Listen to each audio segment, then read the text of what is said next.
Halo semuanya, perkenalkan nama saya Fani Nurbaiti dari kelas Biologi C4.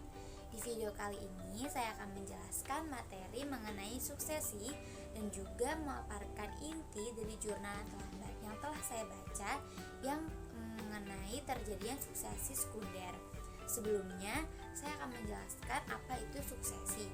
Nah, suksesi adalah suatu proses pergantian ekosistem atau komunitas yang lama dengan komunitas atau ekosistem yang baru. Suksesi ini terbagi menjadi dua macam. Yang pertama, suksesi primer, yang kedua, suksesi sekunder. Nah, suksesi primer dan sekunder ini memiliki beberapa aspek yang membedakannya. Pertama, suksesi primer ini terjadi pada wilayah atau komunitas yang benar-benar rusak total, sehingga tidak tersisa komunitas awalnya. Nah, sedangkan suksesi sekunder adalah suksesi yang terjadi pada komunitas yang rusaknya itu hanya sebagian, jadi masih ada tersisa komunitas awal atau komunitas asalnya. Nah, terus proses evolusi dari suksesi primer ini berlangsung lambat sehingga pemulihannya itu membutuhkan waktu yang sangat lama hingga ratusan tahun. Sedangkan pada suksesi sekunder ini memerlukan evolusi yang lebih cepat daripada suksesi primer. Nah, di suksesi sekunder ini pemulihannya itu sekitar puluhan tahun. Lalu pada suksesi primer ini habitat baru yang dihasilkan itu benar-benar baru karena komunitasnya itu berasal dari luar.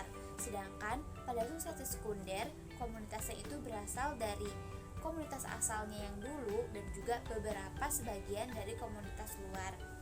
Selanjutnya, penyebab dari komunitas dari suksesi primer ini adalah contohnya seperti letusan gunung berapi dan juga bekas pertambangan seperti pertambangan batu bara ataupun pertambangan emas.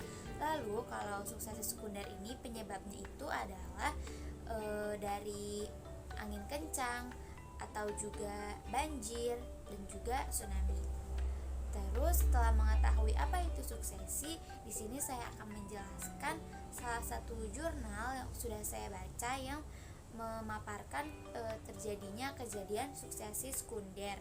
Jurnal ini dipublikasi pada tahun 2001 yang judulnya adalah Suksesi Sekunder Pasca Tebang Pilih Hutan Pamah Dipterocarps di Desa Tailelu, Taman Nasional Pulau Siberut, Sumatera Utara.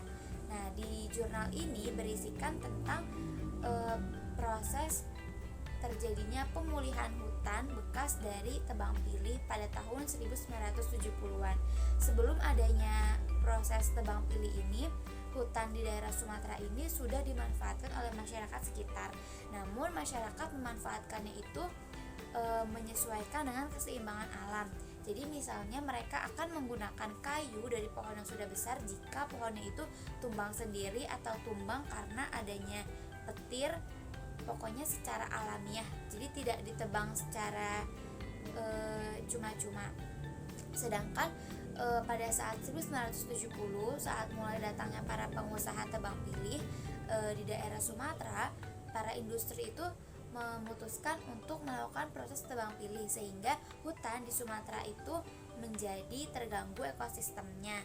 Contohnya itu vegetasi di sana mulai berkurang dan juga pohon-pohon yang ada di daerah sekitar hutan tebang pilih itu menjadi kurang pertumbuhannya. Lalu jika dibandingkan dengan hutan di daerah Sumatera yang bukan dari daerah bekas tebang pilih, mereka itu memiliki kerapatan pohon yang berukuran besar itu lebih tinggi daripada pohon yang berukuran kecil. Sedangkan pada area hutan yang menjadi tempat dari bekas terjadinya tebang pilih ini, vegetasinya itu baru mencapai pohon yang berukuran kecil dengan kerapatannya tinggi atau anak pohonnya itu kerapatannya tinggi, sedangkan pohon dewasanya itu kerapatannya masih rendah. Jadi dari ciri-ciri yang disebutkan bahwa proses suksesi yang terjadi pada pemulihan hutan bekas tebang pilih ini berada pada tahap awal atau tahap muda karena vegetasinya itu masih pohon generasi awal. Jadi setelah 15 tahun pemulihan hutan, ternyata hutan bekas tebang pilih ini masih belum bisa pulih seutuhnya seperti sebelum adanya kegiatan tebang pilih ini. Sekian pemaparan materi dari saya, semoga bermanfaat. Mohon maaf apabila ada kekurangan. Wassalamualaikum warahmatullahi wabarakatuh.